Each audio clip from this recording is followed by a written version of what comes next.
Hello and welcome back to my channel, Inspired by Hilde. I am here to talk to you today about a very serious topic, very dear to my heart because of personal experiences and from dealing with this in my work with clients one-on-one. And we're talking about abusive relationships. Now, first, I know for some of you, this might be a little off topic, but I tell you, and I mean off topic for me, or me speaking about health, the physical health a lot. But remember, I'm a health and mindset coach on top of being the Detox Specialist and the author and writing about physical health. My third book, called No More Bullshit, is more in the line of this type of work, and I do this a lot. I counsel families and I do a lot of mindset work and healing work with clients spiritually, emotionally, and mentally, because this is a big clue. The longer I work with health, the more I have seen of this emotional abuse being, very sadly, a part of most people who are experiencing physical symptoms. Most of them are experiencing or have experienced emotional abuse. Now, first of all, not everything you experience as being traumatic in a relationship or has been in your upbringing is emotional abuse. Not feeling loved, not feeling recognized, not feeling seen or included doesn't necessarily mean you have experienced emotional abuse. I want to talk to you a little bit about what emotional abuse is, what it definitely isn't, what to do about it, and this is going to be briefly because there will be a lot more videos coming on the topic. I'm also making an online course on the topic because it is a deep issue that we all need to recognize and allow healing from, because it really shakes up our cells at a core level where you don't have your basic needs met. And basic needs on top of being the obvious, like shelter, food, it's also feeling loved. It's being included, feeling like you're part of a tribe, feeling seen, accepted, validated, respected. When we don't have these needs met, we are not healthy. Why? Because we believe that there's something wrong with us. We believe that there's a reason that we are not treated or that we don't feel that way. And it doesn't even have to come from a special treatment per se. It could be us coming into this lifetime with baggage. It could be that we have weaknesses in our glands or adrenals and thyroids that make us feel inferior, that makes us feel afraid or anxious or depressed. So there are so many things coming into play here when we are untangling our own life to figure out what is going on. But when it comes to emotional abuse, there really is no gray area, the way I see it, because it's so distinct what you're living through. And I think it's important to recognize it. Why? Because when it's recognized, you can heal, you can do something about it. And you know me, I'm about healthy boundaries. And most people who are, let's call it victims. I don't like the word victim in the sense that we're not victims, meaning that we can step up and heal. But in an abuse situation, you could call it a dance between a victim and a predator. Okay, so these are words that are a little different from what I usually use, but it's because the topic is a little different. And at the end of the video, I'll close up a little bit with why this doesn't really matter that much of what it is, because all that matters is how you feel, and we'll get back to that. Okay, but the distinct difference is this. Now, this could be a relationship that you have with your boss or a coworker. It could be a relationship with a teacher. It could be a relationship with a mother or father, a sibling. It can be a best friend. It could be a spouse, or it could be a child.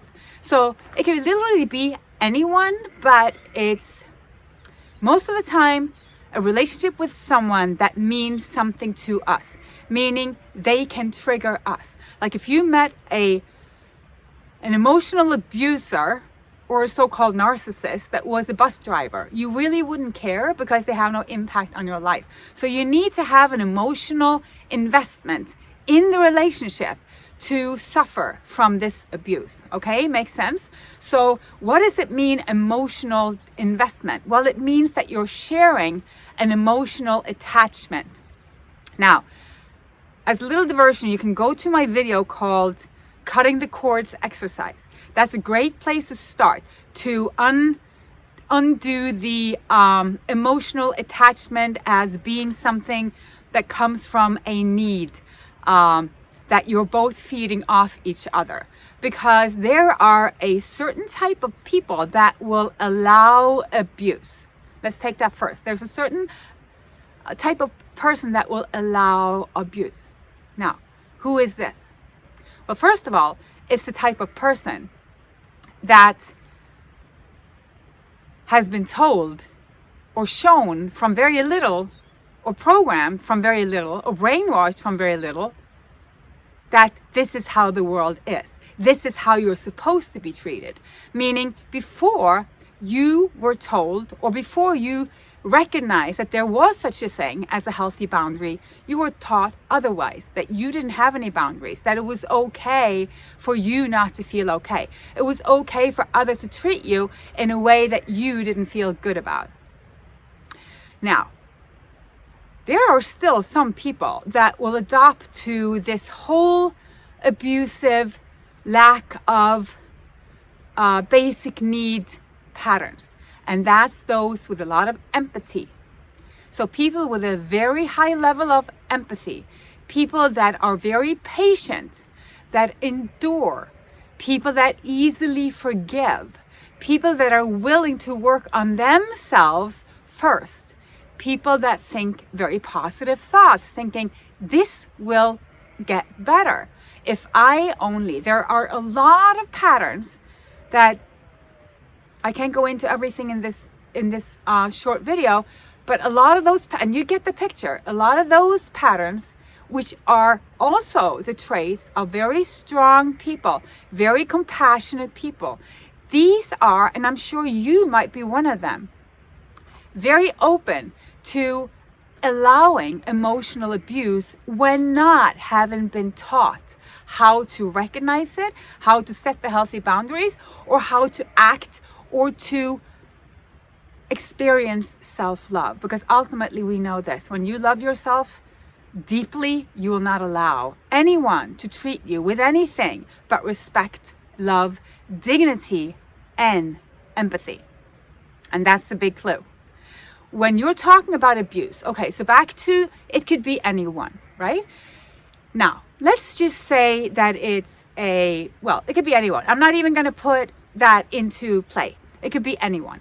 Now, in this relationship, there is something going on that could never be balanced if it's truly abuse. Why? Because abuse comes from a person who does not have empathy. There are a lot of there are a lot of assholes out there, and you can be a really big one, and you can be big on yourself, and you can take a lot of selfies, and you can speak about yourself all the time and show off your car and whatever you want to do. Doesn't mean that you're a narcissist, because if you were, you would be lacking empathy. This is a big question. And I've been studying this for a long time now. This is the key and the clue. And this is why you need to know this. Because when you're dealing with this situation, it is not a dysfunctional relationship. It's not a relationship that you can work on. There's a big difference between dysfunctional and abusive. When a relationship is abusive, you walk away. Or at least you walk away emotionally. And here's a big topic again, depending on who it is, what your relationship is, so many factors as to what you then need to do. So that's going to be another thing, what you need to do. Right now, it's more about how to detect it. This video is about how to detect emotional abuse. Now, if you're dealing with another person that doesn't show you empathy, meaning doesn't open up and are interested in how you feel, someone that can't show you depth, someone that are not interested in your life or your story,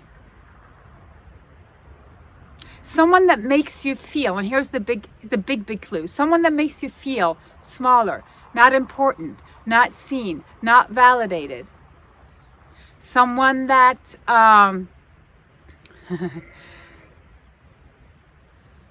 never makes you feel like you're enough. Lack of intimacy, if it's a personal or close relationship. And the clue is this, the thing is this, that I always stress at the bottom. Now, searching for, if you're in an abusive relationship, can be a very tiring and a focus that might not be in the healing direction.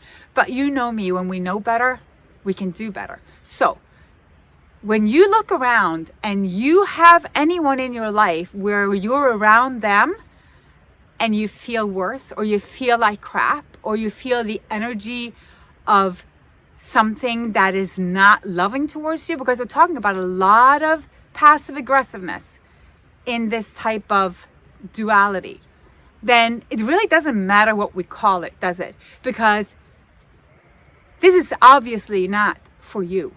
So I want to teach you about your strength, and I want to teach you about your worth. And I think with all of this healing and all of these techniques out there on how to heal after post-traumatic stress, because this is really what we're talking about. If you've been living with or in an abusive relationship, or have been working a job where your boss is a narcissist and you have been taking a lot of abuse, bullying, no matter what it is, you are living under a low-grade inflammation in your body, low-grade stress. It's a post-traumatic stress that becomes chronic, detrimental to your adrenals, detrimental to your kidneys, detrimental to your physical health, emotional health, spiritual health. Now, when you're looking at that, we can therapy ourselves, and of course, if you've been experiencing anything really traumatic, you go where you need to go. You get help. You go to a therapist and you work through what you need to work through. But the way I see it, it's always going to be about our strength. It's never going to be about them. It's going to be about our lifestyle and what we choose. So what do we choose? No matter what and how we're treated, we're always going to choose what's going to make us stronger. Right? So we're going to choose the raw living food. We're going to choose to stress down. We're going to choose to create a healing space. We're going to choose to focus on our own self-love and growth. Because the more you focus on that and the more you build of that, there won't be any space for anything else. And another thing, you'll spot it like a black sheep, amongst anyone. You'll spot it because it won't resonate. The frequency will just literally crash. So that's where you always start. I mean, if you're in an abusive relationship where you're literally being hurt, then there's no time to waste. You just remove yourself. But if you can't right now, or if you're sensing something's going on and you're, working on yourself to get clearer, that's fine. That's perfect. And remember, that's where everything comes from. All changes that happens within your life, it comes from you. It comes from your perception. It comes from what you did to yourself. And then where you're going with that is entirely a product of what you've done with yourself. So the cleaner you get, the higher vibration you feel within you, the more time literally you spend in nature, because when you go into nature, that frequency becomes a part of you. You can even read up on forest bathing. You just go outside and this will bombard you with negative ions and really reset your cells to the place where anything not resonating you'll spot it, like I said.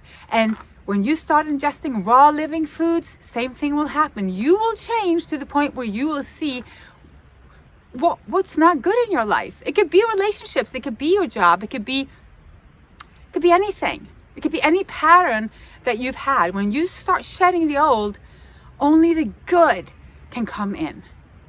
So I hope this helped a little bit, because my bottom line is this: dealing with narcissism and abuse, dealing with relationships that are not healthy for you, is serious business. And most of the time I see that chronic situations within the body sadly have this situation as being a part of the game.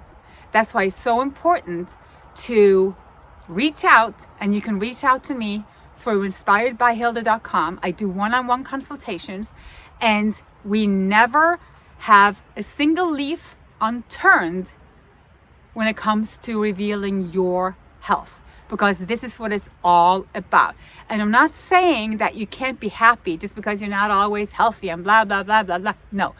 Ultimately, we're looking for happiness, and you're worth it. We're looking to be able to be creative, to be expressive, to be serving, to be loving. And you know what? People who don't hurt, they don't hurt people. Happy people don't hurt other people. So if we can change ourselves and our environment to feel better and to have a better outlook on life and to be more willing to help others and to serve, just think about what this world would look like. And that's what I feel in my heart is the most important job that we have on this earth right now. Thank you for being here. I really appreciate it. And thank you for subscribing. Talk soon. Bye.